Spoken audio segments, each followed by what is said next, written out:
नमस्कार, NDTV India देख रहे हैं आप। मैं हूं आपके साथ अंजीत और इस वक्त की बड़ी और अहम खबर आपको बताते हैं। यूक्रेन ने रूस पर अब तक का सबसे बड़ा ड्रोन हमला कर दिया है और इस हमले में यूक्रेन ने 4 एयरबेस को निशाना बनाया है। इस वक्त की बड़ी और अहम खबर, एनडीटीवी इंडिया पर आप एक्सक्लूसिव तस्वीरें देख रहे हैं। इस हमले में यूक्रेन ने रूस के 4 एयरबेस को निशाना बनाया है। यूक्रेन ने रूस के 40 लड़ाकू विमानों को तबाह करने का दावा किया है। दावे के मुताबिक इसमें A-50, Tu-95 और Tu-22 जैसे स्ट्रेटेजिक बॉम्बर्स तबाह हो गए। रिपोर्ट के मुताबिक यूक्रेन की सुरक्षा एजेंसी एसबीयू ने इस हमले को अंजाम दिया, जिसमें FPV ड्रोन्स का इस्तेमाल किया गया। शुरुआती अनुमानों के मुताबिक नुकसान की लागत $2 बिलियन अमेरिकी डॉलर हो सकती है। रूस का बिलाया एयरबेस यूक्रेनी सीमा से लगभग 4000 किलोमीटर और ओलनिया एयरबेस करीब 1800 किलोमीटर दूर है। और जो धुएं का गुबार आप देख रहे हैं एनडीटीवी इंडिया पर एक्सक्लूसिव, ये बताया जा रहा है कि अब तक का सबसे बड़ा हमला है जो यूक्रेन ने रूस पर किया है। 4 एयरबेस को निशाना बनाया।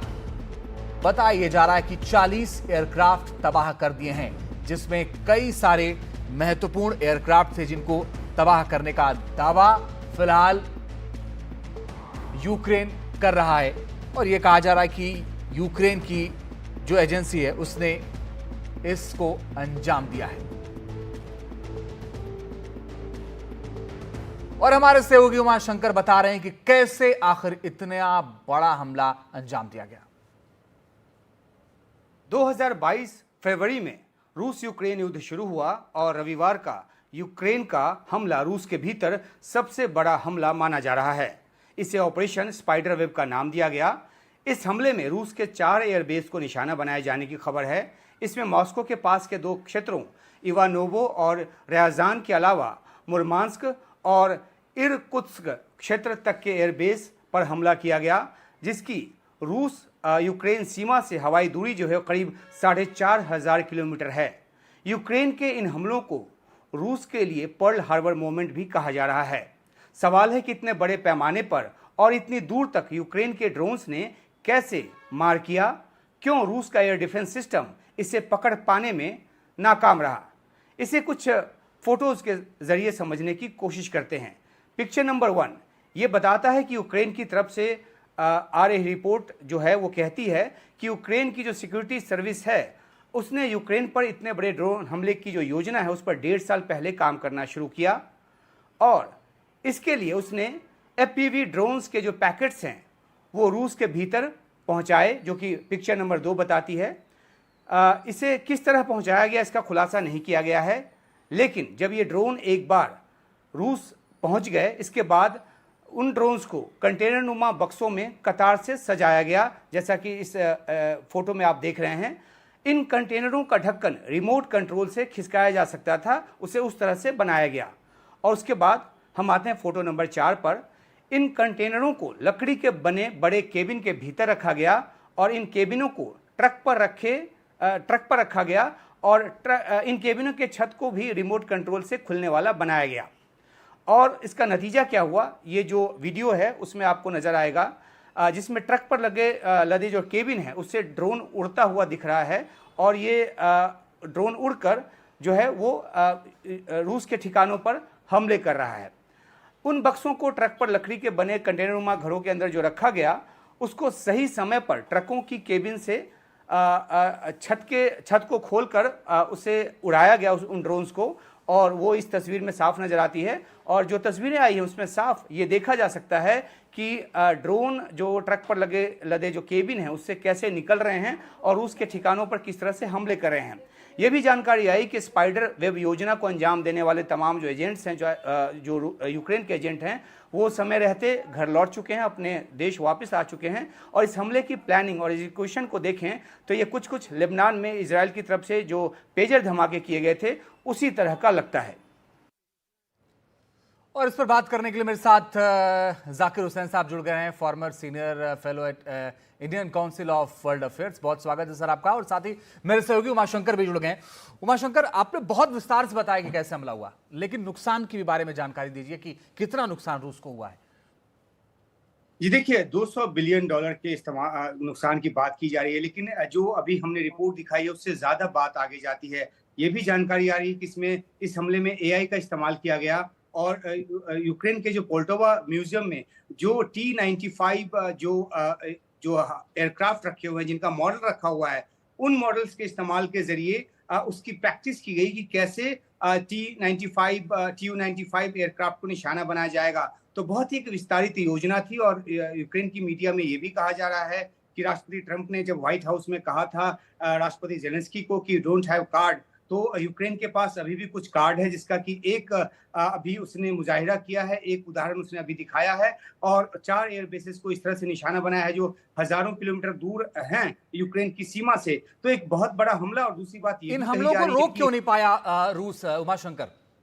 जी, अच्छा सवाल है आपका। देखिए, जो ड्रोन वॉरफेयर है बिल्कुल नए तरीके का वॉरफेयर है। इसमें दर्जनों की तादाद में, अगर सैकड़ों की नहीं तो दर्जनों की तादाद में ड्रोन एक साथ उड़ते हैं और कम ऊंचाई पर उड़ते हैं। दूसरी तरफ जो एयर डिफेंस सिस्टम है वो मिसाइलों को रोकने के लिए, उनको इंटरसेप्ट करने के लिए बनाया गया है। और अगर एक ड्रोन जो कि अपेक्षाकृत कम कीमत का होता है उसको इंटरसेप्ट करने के लिए बहुत महंगा अगर मिसाइल इस्तेमाल किया जाए तो वो संभव नहीं है, ना तो वित्तीय तौर पर और ना ही स्ट्रेटेजिकली, क्योंकि ड्रोन जो है वो बड़ी तादाद में उड़ते हैं। अभी देखिए यहाँ पे कैसे दर्जनों ड्रोन का इस्तेमाल हुआ और वो भी एयरबेस के पास जाकर। तो इसकी जो योजना है, जो इसका एग्जीक्यूशन है, इस तरीके से किया गया कि रूस को कानो कान खबर नहीं लगी। हालांकि जब बड़े पैमाने पे ड्रोन भेजे जाते हैं तो एंटी एयरक्राफ्ट गन और इस तरह की चीजों का इस्तेमाल करके उसको रोका जाता है, लेकिन ये प्लानिंग इस तरह की थी और इसको एग्जीक्यूट इस तरह से किया गया कि रूस की जो हवाई सुरक्षा प्रणाली है वो धरी की धरी रह गई। कई लोग ये भी सवाल कर रहे हैं कि S-400, S-500 जैसे सुरक्षा जो हवाई सुरक्षा प्रणाली है रूस के पास है, फिर भी क्यों नहीं रोक पाई। इसका जवाब जो है इस रिपोर्ट में है जो अभी हमने अपने दर्शकों को दिखाया है। ठीक है, बने रहिए उमाशंकर, हम लौट रहे हैं आपके पास। जाकिर साहब भी हमारे साथ हैं। जाकिर साहब, एक तरफ तो ये हो रहा है कि भाई युद्ध खत्म हो, उस पर बातचीत हो, और दूसरी तरफ यूक्रेन ने अब तक का सबसे बड़ा हमला कर दिया। तो युद्ध खत्म हो रहा है, युद्ध बढ़ रहा है? नहीं, दोनों दोनों अपनी ताकत का मुजाहरा कर रहे हैं कि बार्गेनिंग पावर कैसे दोनों की मेंटेन रहे। अभी तो ये देखा जा रहा था कि यूक्रेन और जेलेंस्की बिल्कुल नीचे आ गए हैं, लेकिन बात भी साथ ही साथ चल रही है। मंडे को फिर जो है टर्की में बात रखी गई है और साथ ही साथ जो है फिर जो है अटैक भी हो रहे हैं। तो दोनों अपनी जो है बार्गेनिंग पावर स्ट्रांग करके एक अच्छा समझौता करना चाहते हैं। लेकिन मसला क्या है, अच्छा समझौता क्या है जो दोनों के इंटरेस्ट के खिलाफ जा रहा है। क्योंकि रशिया ये कहता है जितना हमने कब्जा कर दिया है वो छोड़ेंगे नहीं। सेकंड, ईस्ट वर्ड जो है नेटो का, इसका जो है यूक्रेन की तरफ नेटो का एक्सपेंशन नहीं होना चाहिए। जेलेंस्की इस पे दोनों तरफ जो है दोनों बातों पे तैयार नहीं हो रहे हैं। वो कह रहे हैं कि रशिया जो है अपनी पुरानी स्थिति पे जाए। 2022 बल्कि 2014 में जब उसने क्रीमिया को कैप्चर किया था कि उसको नहीं, तो भी ये छोड़ने आपको की क्या बात दिख रहा है? करता युद्ध है। बढ़ता हुआ दिख रहा है, समझौता होता हुआ दिख रहा है? देखिए, दोनों के बीच में लटका हुआ है। अब ये कहीं ना कहीं एक बहुत ही इफेक्टिव जो है मीडिएशन की जरूरत है, जहां पे ट्रम्प फेल होते हुए नजर आ रहे हैं। दोनों युद्ध नहीं उमाशंकर, चाहते हैं। इफेक्टिव मीडिएशन कैसे होगा? जी देखिए, कल ही यानी कि सोमवार को इस्तांबुल में दोनों देशों के बीच सीधे दौर की जो दूसरी बातचीत है वो होने वाली है। सीधी बातचीत का जो दूसरा दौर है वो शुरू होने वाला है। जेलेंस्की ने रक्षा मंत्री को इस बात के लिए भेजा है वहां पर एक अपने अपने प्रतिनिधि के तौर पर। जो बात है, सबसे बड़ी बात ये वो यही है कि जो रूस है वो चाहता है कि किसी भी सीज फायर के पहले उसके पास इतना ज्यादा एक बफर जोन हो, जिसके लिए उसकी लगातार कोशिश कर रहा है। हमने देखा है कि सुमी के इलाके में कैसे कई गांवों को रूस ने कब्जा किया है और उसकी सेना जो है वो धीरे धीरे ही सही लेकिन आगे बढ़ रही है। तो पूरी मंशा रूस की इस बात को लेकर साफ नजर आती है कि ऐसा एक सिचुएशन हो जिसमें कि उसके पास बड़ा बफर जोन हो और साथ ही साथ वो चाहता है कि यूक्रेन पर उसका जो एक राजनीतिक जो प्रभुत्व हो, जो अपना कंट्रोल हो, वो उस तरह का हो। और ये बात ना तो यूक्रेन को मंजूर है, न पश्चिमी देशों को और ना ही अमेरिका को। तो पुतिन, ये भी कहा जाता है कि पुतिन ने एक ऐसा मौका खो दिया जिसमें राष्ट्रपति ट्रंप जो है वो बिल्कुल उसकी तरफ झुके नजर आ रहे थे, लेकिन पुतिन ने इतनी तरह की शर्तें रख दी जिसको लेकर अमेरिका भी तैयार नहीं होगा और इसलिए युद्ध जो है अब ज्यादा लंबा खींचेगा। और एक आखिरी बात ये भी कि पश्चिमी देश हो या अमेरिका हो, उसने जो लंबी दूरी की मिसाइलों का इस्तेमाल जो यूक्रेन को रूस के भीतर करने की इजाजत दे दी है, तो अगर उसका इस्तेमाल हुआ तो ये भी है कि रूस जो है उसके लिए रिटेलिएट करेगा। और आज की रात जो है यूक्रेन के लिए काफी भारी बताई जा रही है, क्योंकि इन हमलों के बरक्स जो है रूस अपना हमला करेगा। इस बात के संकेत हमें यूक्रेन से मिल रहे हैं। जाकिर साहब, फिर तो कल की बातचीत से कुछ निकलना नहीं है। ऐसा तो लगता है कुछ निकलना नहीं है, लेकिन फिर भी दोनों कहीं ना कहीं चाहते हैं कि एक बातचीत हो। दोनों खत्म करना चाहते हैं युद्ध का। लेकिन यहाँ पर देखिए, अमेरिका की जो पॉलिसी है वो कहीं ना कहीं एक अंदर कुछ और है, बाहर कुछ और है। वो नेटो को भी सपोर्ट कर रहा है, यूक्रेन भी सपोर्ट कर रहा है, एग्रीमेंट भी साइन कर लिया है मिनरल का। प्लस इस चीज को पुतिन भली भांति समझ रहे थे कि क्या चाहते हैं ट्रम्प। तो यहाँ पर हमें लगता है कि एक बहुत ही इफेक्टिव डिप्लोमेसी की बात है, पुतिन वगैरह सब बैठ के इसको सॉल्व करें।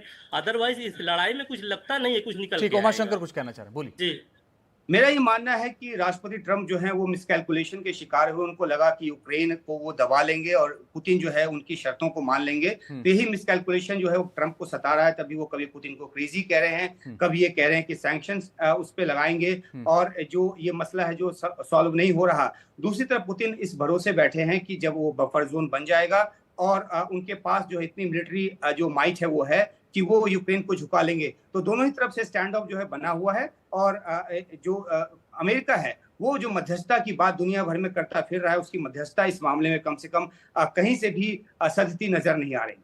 ठीक है उमाशंकर, लेकिन कल की बैठक की कोई बात मतलब है क्या, कोई मायने है क्या? अब तो लगता है कि कोई कल जो बैठक होने वाली उसके कोई मायने ही नहीं है। अब तो जब अगर यूक्रेन ने किया हमला तो फिर रूस भी आप कह रहे हैं कि रिटेलिएट करेगा।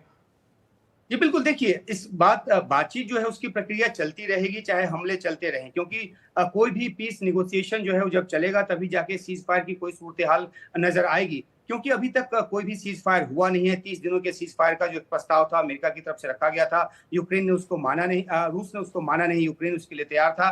तो पीस निगोशिएशंस अपनी तरफ चलते रहेंगे, अपनी जगह चलते रहेंगे। इसके जरिए रूस ये दिखाता रहेगा कि वो भी शांति चाहता है, यूक्रेन भी ये दिखा रहा है कि वो भी शांति चाहता है। लेकिन रूस के हमलों के बरस यूक्रेन जो है जवाबी कार्रवाई कर रहा है, और फिर ये जो चेन रिएक्शन है फिर रूस की तरफ से हमला होता है। तो बातचीत की प्रक्रिया अपनी जगह चलती रहेगी, लेकिन हमले अपनी तरफ चलते रहेंगे, क्योंकि कोई सीज फायर अभी तक तो हुआ नहीं। जाकिर साहब, फेल हो गए ट्रम्प इसमें? लेकिन ट्रम्प एक जहां फेल है, दूसरी तरह तो वो एग्रीमेंट साइन कर चुके हैं ना मिनरल का। एग्रीमेंट तो वो साइन कर चुके हैं। अब वो चाहते हैं किसी तरीके से वार रुक जाए। अब वार रुकने की स्थिति में आ नहीं रही है। अब जो बॉम्बर को अटैक किया गया है, जो भी रशिया के बॉम्बर्स को, वो लॉन्ग रेंज जो है वो हो सकता है कि अब रशिया जो है यूरोपियन कंट्रीज को टारगेट करने की कोशिश करे। जी, क्योंकि सारी चीज 4000 किलो के मीटर अंदर घुस के मारा बड़ी गया बात है। है। जाकिर साहब बहुत बहुत शुक्रिया हमारे साथ जुड़ने के लिए, और Intelligence उमाशंकर आपका भी failure, धन्यवाद इस अहम failure जानकारी के लिए।